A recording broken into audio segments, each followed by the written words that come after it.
On the outskirts of Calais, Kushal is one more lonely figure, a long way from his homeland. Exhausted and desperate, injured and limping because of his failed efforts to jump on trucks crossing the English Channel.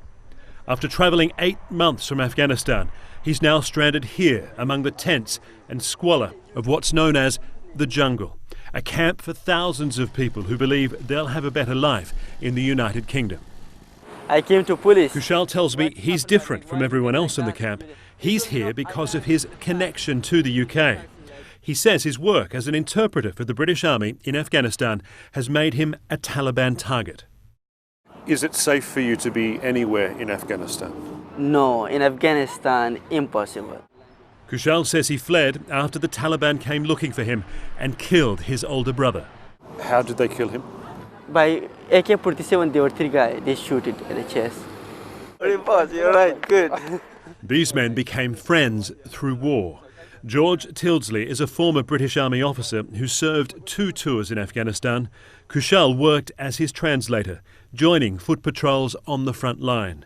George says Kushal shared the risks and saved British lives. Probably the most trusted guy we had. You know, he saw himself very much as one of the guys. You know, he's very he loved the British Army. He loved the guys in the British Army. In Afghanistan, Kushal says he applied officially for permission to move to the UK because of Taliban threats. He says he was told he'd have to wait indefinitely while his application was processed. It shames me to some extent, I think, that we don't know how to look after the people that support us. The British government says it is grateful for the work of Afghan interpreters like Kushal, and it does care about their safety. It has people and processes on the ground assessing threats that are made against them. But so far, of the former Afghan interpreters that have claimed intimidation, reported that to those authorities, not one has been given permission to travel to the United Kingdom for safety.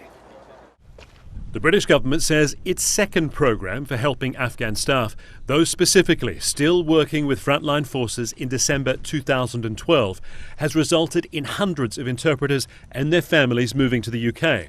And the government says it's not aware of any interpreters being killed for their work. London lawyer Rosa Curling says she has evidence some have been murdered, and she's leading a court challenge against the government's policies. The scheme available to former Afghan interpreters is much less favourable than what was available to the Iraqi interpreters. The British government argues the security situation in both countries is different and says it's being selective about which Afghans should leave because it doesn't want to take too many of the brightest, causing a further brain drain in a country ravaged by decades of war. If those brains are going to be killed by the Taliban because of the results of the work they've done for the UK government, I find that argument extremely unconvincing. For Kushal, this isn't a legal issue. He just doesn't understand why those he risked his life to help have left him behind.